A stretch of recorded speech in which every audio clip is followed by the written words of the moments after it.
Hey everyone, today we're going to start chapter 4, which is going to be about skin and body membranes. We're going to first talk about body membranes, and then we're going to go into skins, and then we're going to go into other parts or other organs that can be found with the skin that will make up the integumentary system. So let's go ahead and get started. The first thing we're going to learn is body membranes. Well, the function of body membranes are to cover body surfaces, line body cavities, and form protective and often lubricating sheets around organs. Now, lubrication, we're going to learn, usually occurs in the form of mucus or other bodily secretions. There are two types of body membrane tissue types. The first is epithelial membranes, and the second is connective tissue membranes. These should sound familiar because these membranes are made up of epithelial tissue and connective tissue. So in terms of the two major groups, they also have some subcategories. Epithelial membranes can be broken down into cutaneous membranes, mucous membranes, serous membranes, and then connective tissue membranes can be broken down into something called synovial membranes. So let's first start with epithelial membranes. Again, remember that this means it can be broken down into cutaneous, mucous, and serous. We will talk about each of these here coming up in a few slides. Now, epithelial membranes are also called the covering and lining membranes. These membranes contain two types of tissue layers. The first type of tissue layer is epithelial tissue. Like you guys learned last semester, this is things like simple squamous, stratified squamous, simple cuboidal, and then there's usually a connective tissue layer. Remember, connective tissue for you guys that you guys learned are things like areolar, reticular, adipose, blood, dense fibrous. So all of those are the connective tissue types that you learned about last chapter. One thing to know about epithelial membranes is that these are considered simple organs. The reason they are considered simple organs is because there are two or more tissues working together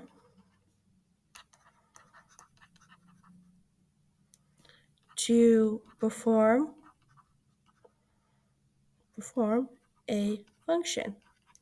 So here, the two different tissue types we have here is epithelial tissue and connective tissue. Both of those work together in order to form the function of covering and lining different organs. So let's start off with the most important one that's going to be brought up several times throughout this entire chapter, and that is your cutaneous membrane. Your cutaneous membrane is also known as your skin. This is a dry membrane. If you actually feel your skin, it can actually be quite dry unless you lubricate it with some lotion. It is the outermost protective boundary, so it serves as a first line of defense against anything that's trying to invade our body and make us sick, such as bacteria and viruses, dirt, dust, etc. Now, the skin is composed of two layers. The first layer is called the epidermis. Epi always means usually above. And then the dermis is going to be the second layer. Each layer is composed of different types of tissues. The epidermis, hopefully you remember from the last chapter, this is your top layer of your skin, is composed of stratified squamous epithelial. That means several layers of flat cells. We're constantly losing those flat cells in the form of dead skin cells, dandruff, etc. A special thing about these stratified squamous is that they're going to be keratinized, which means there's a protein in them called keratin, that's going to provide the skin with a waterproof covering, and it's going to provide the skin with some toughness. The second layer is the dermis, and this is going to be where you're going to find that connective tissue. And in this layer, this is where you're going to find the dense connective tissue. So here is a picture of your cutaneous membrane. Moving on to the other types of epithelial membranes, the next one we have to talk about is the mucose membrane. This is a moist membrane. It is located in any of the body cavities that are open to the exterior body surface. That means anything from the exterior can get into your body through any of these body cavities, including your respiratory. You breathe air in from the outside and it goes into your body through your respiratory pathway. Your digestive tract, you take in outside food all the time. Your urinary system, which is your system that allows you to urinate or pee, that's open to the exterior, hence how it gets out of your body, as well as your digestive tract that is also open to the exterior as well. The function of most mucose or mucous membranes are going to be adapted for either absorption or secretion. So for example, the digestive system is going to absorb different nutrients out of the digestive system and move them to your blood. Urinary system is going to filter and absorb things out of your blood in order to get rid of them in urine, or they can release secretions. The construction of epithelial tissue depends on where it's located or the site. Most epithelial mucose membranes are going to be stratified squamous epithelium or simple columnar epithelium. For example, here for your simple columnar, this is going to be the one that secretes a lot of mucus. So this is the one we talked about last chapter that's often found in the digestive tract. Hence why digestive's up here. There's also a loose connective tissue layer that forms up the connective tissue part of epithelial membranes, and that we mentioned in the last chapter, and we're going to mention again, is your lamina propria. Here's a picture of your guys's where they took a cross-section of your esophagus to kind of show you that inner layer is going to line the inside of your digestive tract and become mucous membranes. My apologies. The next one we're going to talk about is your serous membrane. Serous membranes are going to be body cavities that are closed to the exterior part of the body. There are some exceptions to this. This does not include your dorsal cavities.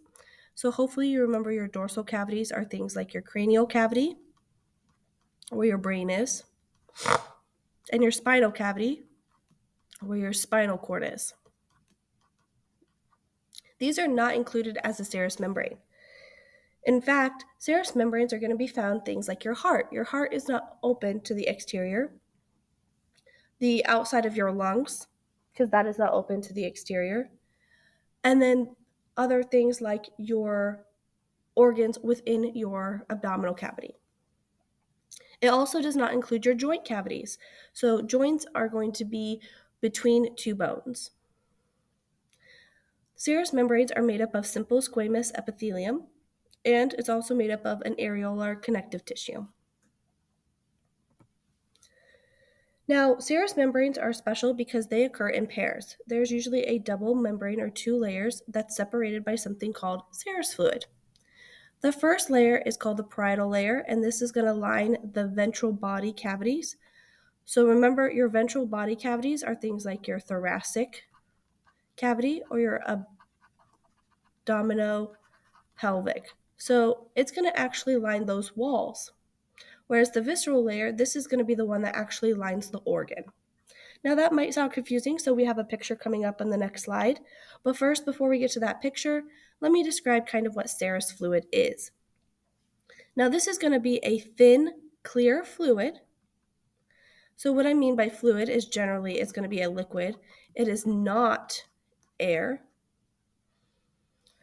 It's going to be secreted by both the membranes, parietal and visceral. And the whole function of it is to allow the organs to slide easily across the cavity or against one another without causing friction. So that friction is going to, one, reduce pain, and it's going to reduce heat that's being produced.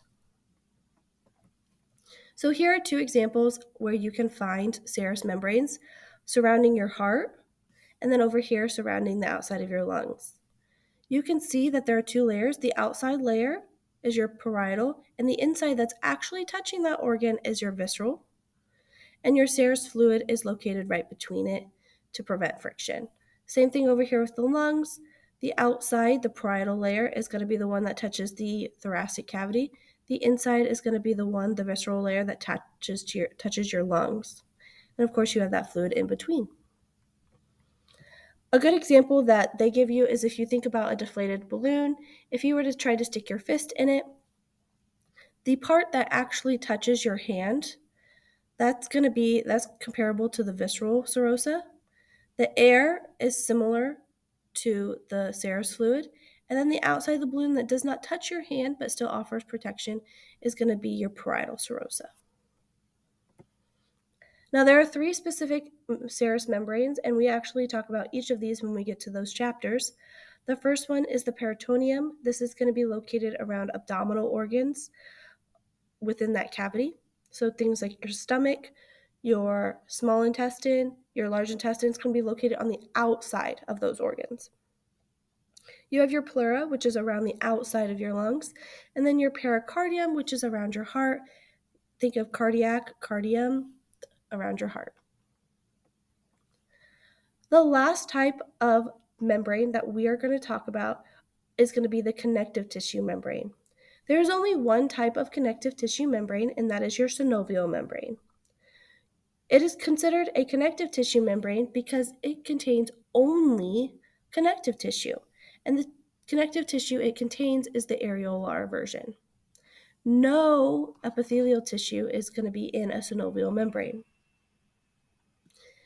Now, what exactly and where exactly would you find it? Well, it's going to form and line the fibrous capsules that are around joints. Joints are usually where 2 bones meet. So this is things like your elbow joint, your knee joint, even joints where your jaw attaches to your skull. They have something in these joints called bursae, which is just small sacs of connective tissue, and they have tendon sheaths to help connect bone to bone. And what they do, these synovial joints, is they have something in them called serous fluid again, which is again that lubricating fluid that helps cushion. Oh, it's not serous fluid, it's synovial fluid that helps cushion these organs and move them against each other whenever there's muscle activity. It's very important to have these different membranes because, again, it helps reduce that friction. So again, I just want to correct, here's a picture of it. Notice this is synovial, not serous fluid. Here we have a picture of 2 bones. So here's where one bone and the other bone meet. We have a ligament here on the outside attaching them together. But in between each of those bones, we have articular hyaline cartilage, which is we learned is a connective tissue found on the end of long bones. And then here we have our joint cavity that has the serous fluid in it, or your synovial joint, to help prevent friction from occurring. Now, we learned about all of those body membranes because it actually moves us into what we're going to be learning about here coming up. It's about the integumentary system, also known as the integument. The integumentary system consists of the skin, which is a cutaneous membrane we talked about. The skin is waterproof, hence we can take showers. It's stretchable. You can pinch skin, stretch it, and usually it goes back to its normal shape. And then it is also, washable is the shower, so waterproof. It invisibly repairs small cuts, rips, and burns. So I can get a small burn or I can get a paper cut, and generally it's going to repair itself. And then it also includes skin appendages. So the integumentary system also includes sweat glands, oil glands, hair, and nails.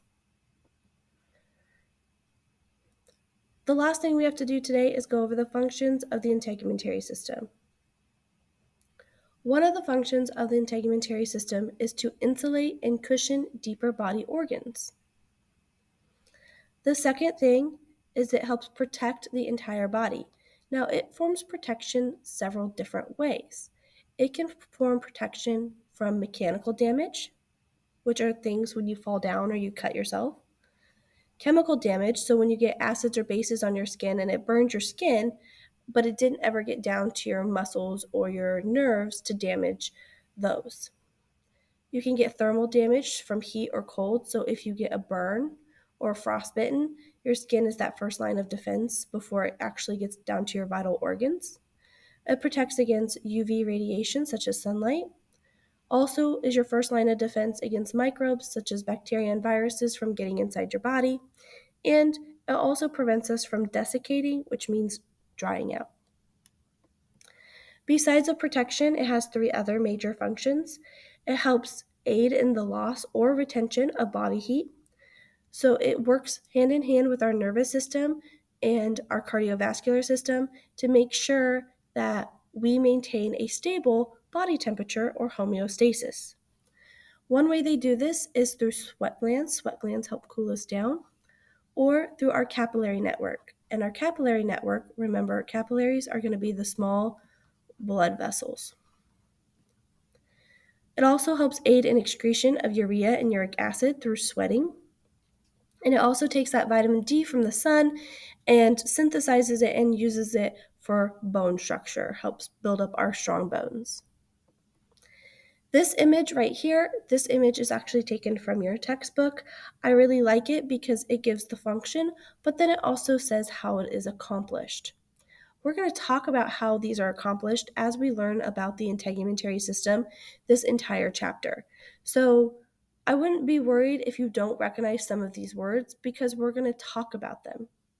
For example, if we look about how protection occurs, we can say physical barrier contains keratin. This toughens cells. There are also fat cells located in the skin. This helps cushion. And then, of course, the skin has both pain and pressure receptors. We're also going to learn about UV radiation, how skin contains melanin to produce melanocytes that help protect us from UV damage. So these are different things we're going to mention this chapter. The other 3 functions, temperature regulation, excretion, and synthesizing vitamin D, it also talks about how this is accomplished as well. For example, if we want to get rid of heat, we're going to activate our sweat glands, or we're going to cause blood to go to the surface of our skin so it can radiate heat off our body. If we want heat retention, we're going to prevent the blood from reaching the outer layer of our skin, and so that heat is not given off. We try to keep that heat near our vital organs in the center of our body. So here, this is a very good table, so I've decided to include it. And that's the end of today's lesson. If you have any questions, let me know, and I hope you guys have a good day.